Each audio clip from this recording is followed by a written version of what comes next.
Hello guys, welcome back to our Hindi class second. Today we are going to learn chapter 11 सुंदर कमरा। इस कहानी में जो पात्र हैं वो दो पात्र हैं, एक छोटी लड़की है जिसका नाम रानी है और एक उसकी माँ है। कहानी में जो है वो हमें प्रेरित करती है कि हमें अपने घर को कैसे साफ सुथरा रखना चाहिए। अगर हम अपने घर को या अपने कमरे को गंदा रखते हैं तो वो बीमारियां भी बढ़ाता है, और किस तरह हमें अपने कमरे को साफ सुथरा और शुद्ध रखना है। सो पढ़ते हैं इस कहानी में क्या हुआ। रानी गुमसुम अपने कमरे में बैठी थी। माँ उसके पास आई और प्यार से उसके सर पर हाथ रखकर बोली, क्या हुआ रानी, इतनी चुपचाप क्यों हो? रानी ने धीरे से कहा, माँ आज मैं अपने दोस्त अलका के घर गई थी, उसका कमरा भी देखा जो बहुत सुंदर लग रहा था। ये कहकर रानी सोच में पड़ गई। फिर बोली, लेकिन माँ उसका कमरा तो मेरे कमरे से छोटा था। मेरे कमरे में तो 2 अलमारियां हैं और उसके कमरे में केवल एक, लेकिन फिर भी उसका कमरा मेरे कमरे से सुंदर लग रहा था। माँ ने मुस्कुराते हुए पूछा, जरा सोचकर बताओ अलका के खिलौने कहाँ रखे थे? रानी ने सोचा और कहा, खिलौने तो अलमारी में रखे थे। हमने खिलौनों से खेला और फिर उनको वापस अलमारी में सजाकर रख दिया। माँ ने रानी को अपने पास बिठाया और बोली, रानी तुम्हारा कमरा इसीलिए सुंदर नहीं लग रहा क्योंकि तुम अपने कमरे को ठीक से नहीं रखती हो।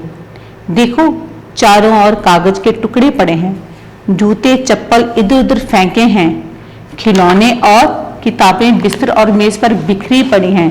बिखरी मतलब इधर उधर फैली हुई हैं। सो गुमसुम थी, वो आराम से बैठी थी। गुमसुम बैठी थी मतलब चुपचाप बैठी थी। रानी जो थी वो चुपचाप बैठी थी। और जो शुद्ध मतलब साफ, उसका कमरे में हवा नहीं आ रही थी, शुद्ध नहीं था, साफ नहीं था। अचानक उसे मतलब एकाएक जो था वो याद आया, मदद सहायता सुंदर खूबसूरत, और बिखरी मतलब फैली हुई थी। जो गंदगी उसके कमरे में कागज के टुकड़े जो थे वो फैले हुए थे। रानी ने पूरे कमरे को एक बार ध्यान से देखा और बोली, माँ आप ठीक कह रही हैं। वह उठी और बिखरी हुई चीजों को उठाने लगी, लेकिन उन चीजों को कहाँ रखे उसे समझ में नहीं आ रहा था। माँ ने हंसते हुए पूछा, क्या हुआ रानी, इन सब चीजों को मैं कहाँ रखूं? रानी बोली, खिलौनों को तो इस अलमारी में रख दो। माँ ने अलमारी खोलते हुए बोला। रानी ने धीरे धीरे सारे खिलौने अलमारी में सजा दिए। अब आई किताबों की बारी, ये भी दूसरी अलमारी में सज गई। माँ ने लाल पीले रंग की नई चादर बिछा दी और तकिया भी लगा दिया। रानी ने माँ की मदद से खिड़कियों के रंगीन पर्दे खोल दिए।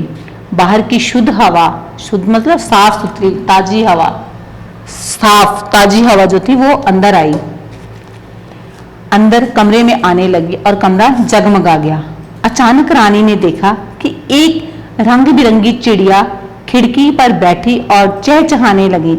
रानी को लगा कि वह कह रही है, रानी तुम्हारा कमरा बहुत ही सुंदर है। सो बच्चों, इस कहानी से हमें ये संदेश मिलता है कि हमें अपने कमरे को साफ सुथरा रखना चाहिए। जो सफाई है उससे क्या होता है, उससे हमारी सोच भी जो है वो सकारात्मक होती है, पॉजिटिव होती है।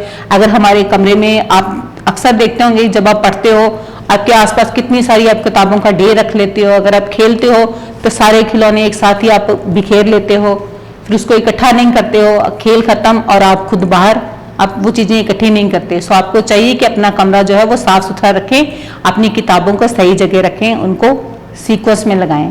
सो धन्यवाद, थैंक यू वेरी मच।